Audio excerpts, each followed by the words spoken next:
السلام علیکم ورحمۃ اللہ تعالی وبرکاتہ۔ آج ہم پڑھیں گے ماضی مجہول کا بیان۔ تو ماضی مجہول وہ ہے جس سے گزرے ہوئے زمانے میں کسی کام کا ہونا سمجھا جائے لیکن کرنے والا یعنی کہ فاعل معلوم نہ ہو، اور فعل ماضی کے آخر میں ہا شد بڑھا کر ماضی مجہول بناتے ہیں۔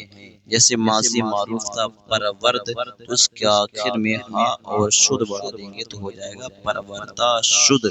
اب اس کی گردان یوں کی جائے گی، اور یہ بھی فرما رہا ہے کہ مجہول ہمیشہ فعل متعدی سے آتا ہے۔ شروع میں اصطلاحات دی گئی تھی، اس میں آپ نے پڑھا تھا فعل لازم جو فاعل پر پورا ہو جائے، اور متعدی وہ جو مفعول کے ساتھ بھی ہو، ٹھیک ہے، اس کے وہ مفعول کو بھی چاہتا ہے۔ اب اس کی گردان یہ ہوگی پروردہ شد وہ پالا گیا، اور معروف میں ترجمہ تھا کیا، اس نے پالا۔ پروردہ شد وہ پالا گیا، پروردہ شدند وہ پالے گئے، پروردہ شدی تو پالا گیا، پروردہ شدے تم پالے گئے، پروردہ شدم میں پالا گیا، پروردہ شدیم ہم پالے گئے۔ اب یہ سوالات ہیں، جیسے ماضی معروف اور مجہول میں کیا فرق ہے، اس کو آپ اپنی کاپی میں لکھیں گے اور یاد کریں گے۔ ماضی مجہول بنانے کا قاعدہ کیا ہے، کاپی میں لکھ کر کے یاد کریں گے۔ گفت سے ماضی مجہول کی گردان کریں گے، لکھیں گے اور اس کو یاد کریں گے۔ گفت اور فرمائے نوشتہ شدید کیا سیگا لکھ کر کے اس کو یاد کریں گے۔ ہم پالے گئے اس کی فارسی لکھ کر کے آپ یاد کریں گے۔ گفتہ شدید کا ترجمہ لکھ کر کے یاد کریں گے۔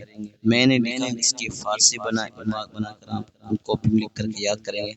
خوردہ شد کیا سیگا، یہ اس کا معنی آپ لکھ کر کے یاد کریں گے۔ جیسے آراستن مصدر ہے، آرستن مانے سنوارنا، بخشیدن مصدر ہے، بخشیدن بخشنا، پسندیدن مصدر ہے، پسند کرنا، نواختن مصدر ہے، نوازنا، دادن مصدر ہے، دینا، ستودن مصدر ہے، تعریف کرنا۔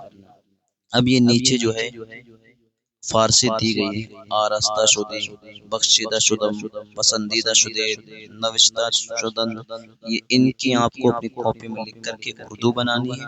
اور نیچے جو اردو کے جملے دیے ہوئے ہیں، میں نے دیا وہ پسند کیا گیا، تم نے تعریف کی ہم بخشے گئے، ان کو جو ہے ان جملوں کی فارسی بنانی ہے اپنی کاپی میں لکھ کر کے، اور اس کو یاد کرنا ہے۔ انشاءاللہ چوتھا سبق آپ کل پڑھیں گے۔ السلام علیکم ورحمۃ اللہ۔